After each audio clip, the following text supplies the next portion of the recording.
Welcome back to the channel. And if you're new, welcome.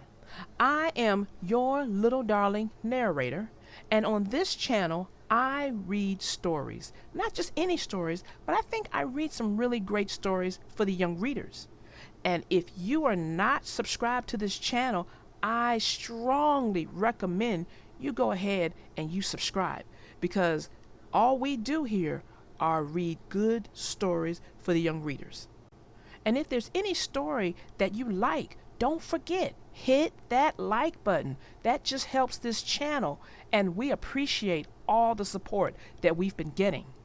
So stay tuned.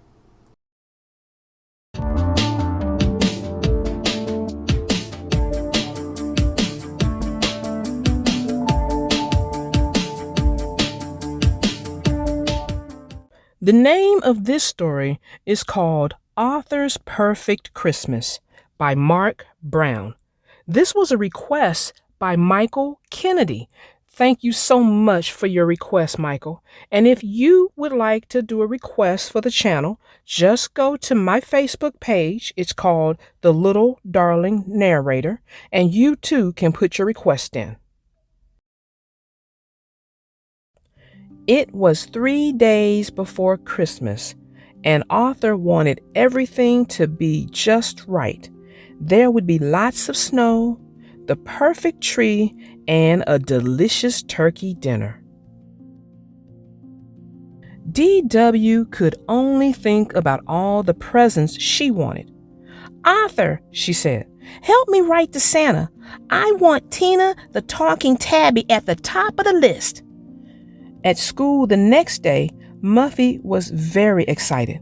"My big Christmas party is tomorrow," she announced. "Muffy, I told you I can't," Francine began. Muffy wasn't listening. "I forgot to invite George." She ran off. "She won't listen," said Francine.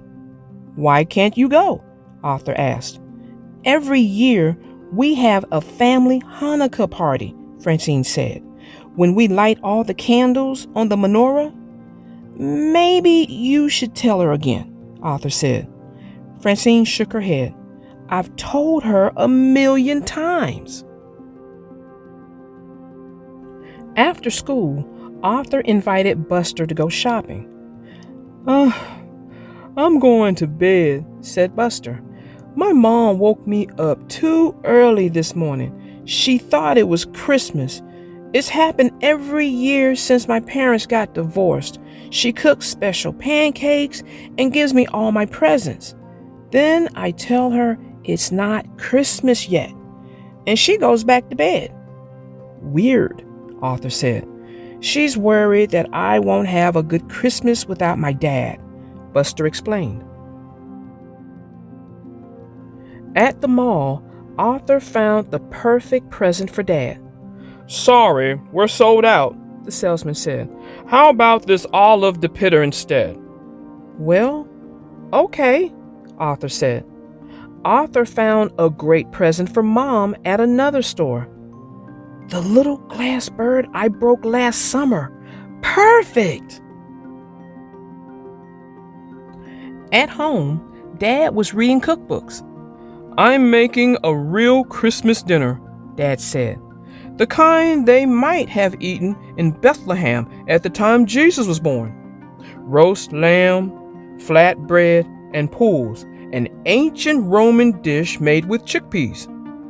There goes the perfect Christmas dinner, thought Arthur.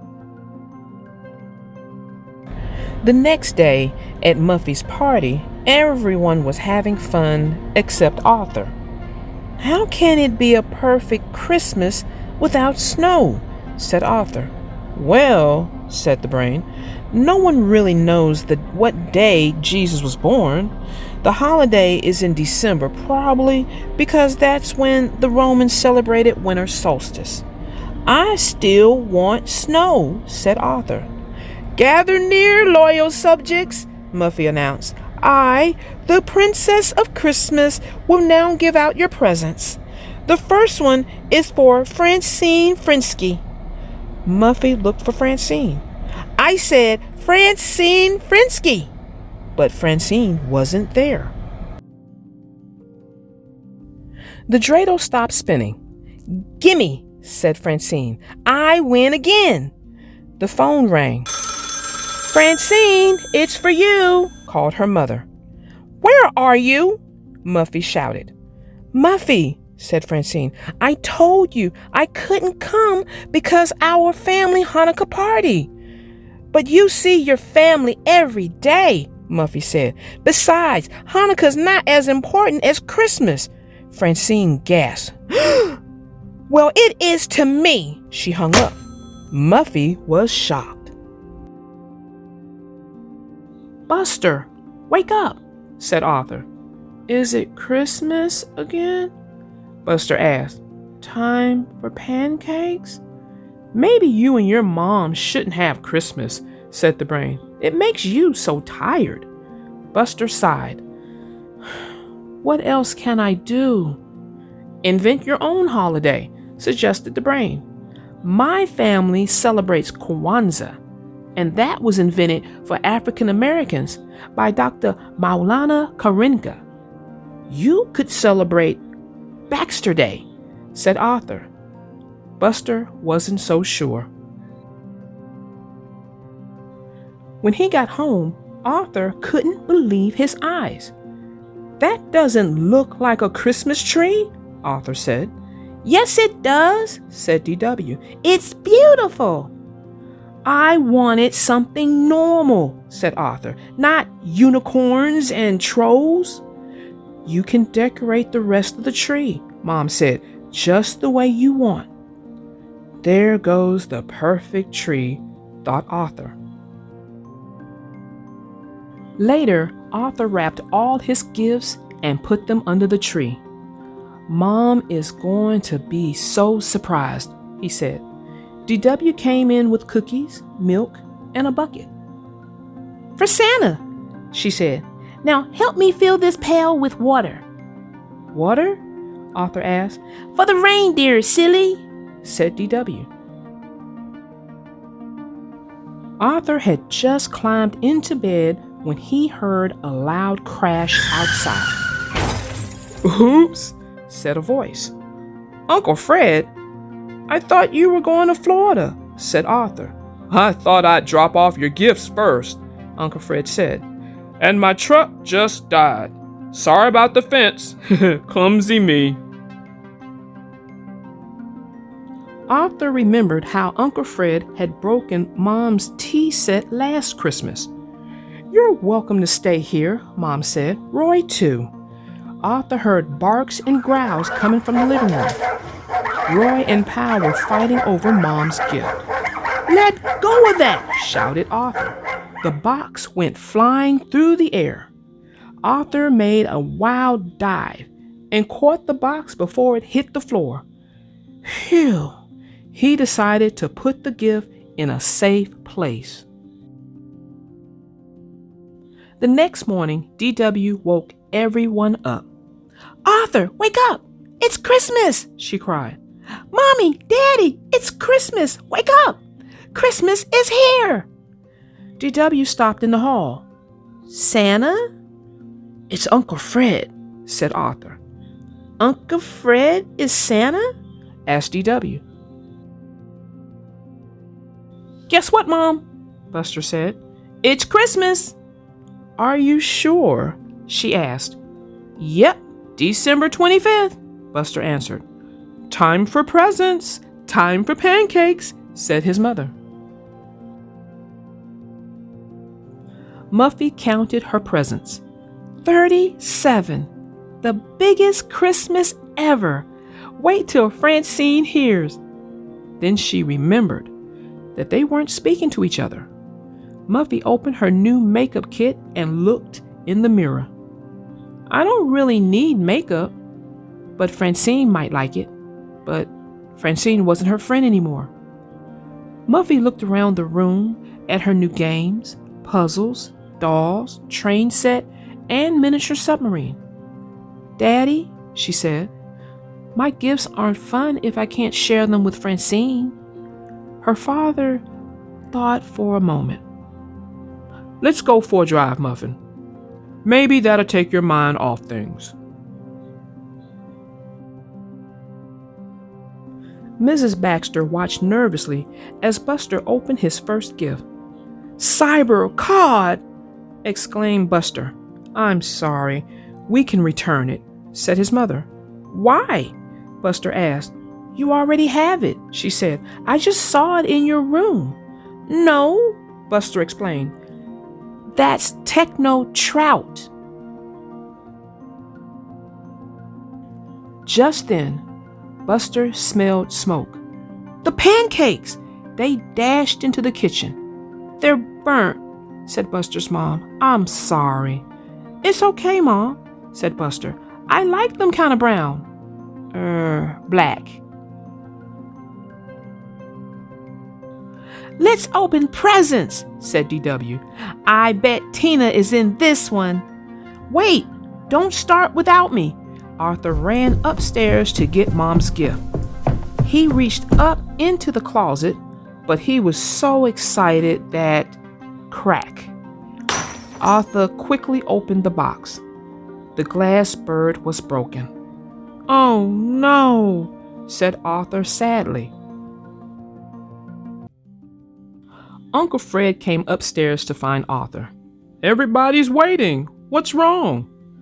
"I broke Mom's present," said Arthur. "It was the perfect gift, and now it's ruined." "That's a shame," said Uncle Fred. "But Christmas is more than just presents, you know." "That's what grown-ups always say," Arthur said. Uncle Fred looked at Arthur's gift card. "Well, the day's not over yet," he said. "Let's go back down." Francine answered the door. "Muffy?"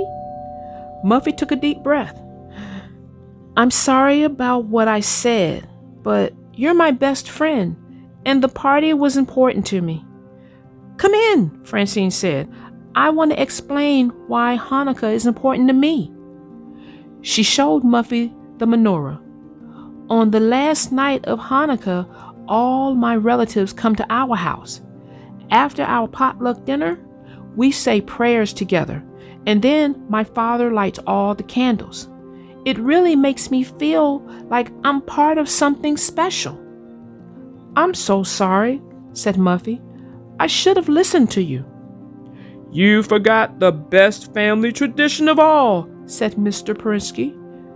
"What's that?" Muffy asked. "Going to the movies," Francine answered. "Come on." "Another Veginator," said Dad. "That makes 4. DW had one present left. "I know what this is." She tore off the wrapping paper with one swipe. "It has to be." She ripped the box open. "A duck?" DW looked confused. "Not just any duck," Mom said. "A duck that says 4,000 words." "Can it say meow?" asked DW. "Well, no," Mother said. "Are you upset?" "No," said DW, "but I wanted Tina the talking tabby." "Oh, Santa, how could you? This is the worst Christmas ever." DW stomped around the room and accidentally stepped on the duck. "Hello," it said. "I'm Quackers, the talking duck. DW picked up the duck and squeezed it. I love you. It said. Do you love me?" "Hey," said DW, "you're kind of cute." She squeezed it again.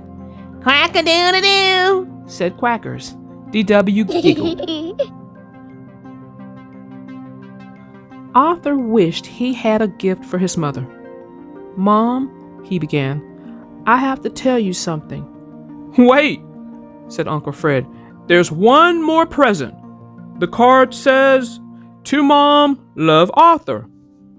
"It does?" Arthur said. "Oh, Arthur, thank you," said Mom. "It's the tea set that Fred broke last Christmas." "Better keep it away from me," joked Uncle Fred. Arthur didn't know what to say. At the Pancake Palace, Buster's mother checked her list. Everything's planned, she said. After this, it's penguins on ice, Mom, Buster began. Then we'll rush home so I can start the roast and make the pudding, Mom. Then we'll watch the TV special. Then we'll. Mom! Mrs. Baxter looked up. Yes, dear? Buster took a deep breath. Maybe Christmas can be a day where we just relax. Relax, said Buster's mother. On Christmas? We could sleep late and eat breakfast and open our presents whenever we want. At night, we could just sit outside and look at the stars. And we wouldn't even have to call it Christmas. It could be our own holiday, Baxter Day. Buster's mother smiled. Baxter Day. I love it. Everyone at the Reed's house was stuffed, except for Arthur. Dinner was great, said Arthur.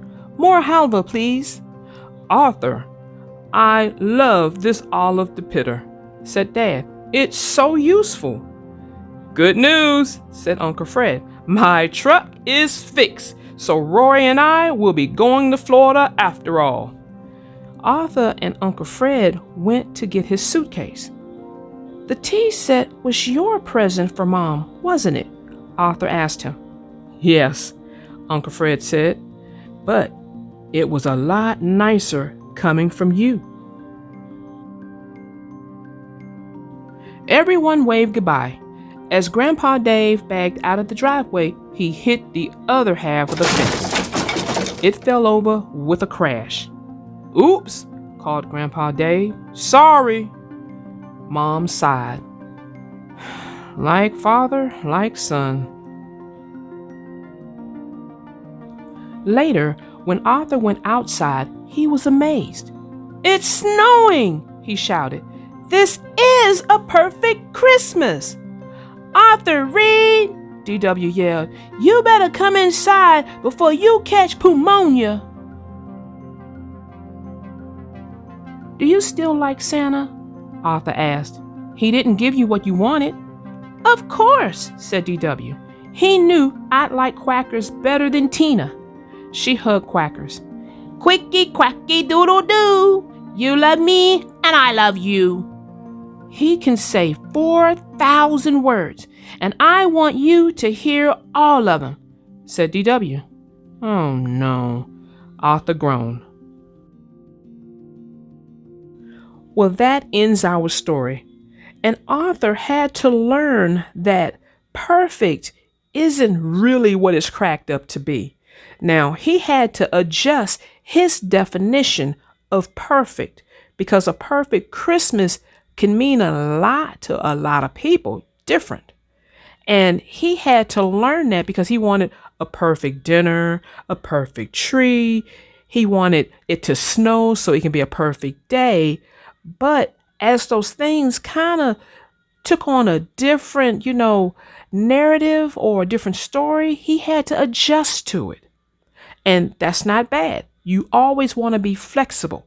Be flexible. That way you don't drive yourself crazy, because that's who you're going to drive crazy, yourself, trying to be perfect. Don't try to be perfect. You can try to be the best you can be. That's living your best life. That kind of stuff is the closest you can really get to perfect. Okay? But he adjusted what his thoughts were on a perfect Christmas. Because remember, at the end, when things turned out, when he thought he was saving the gift for his mother, and he ended up being the one that caused it to break. And his uncle saved his day by giving him his present that he was going to give. And he let Arthur give it to her.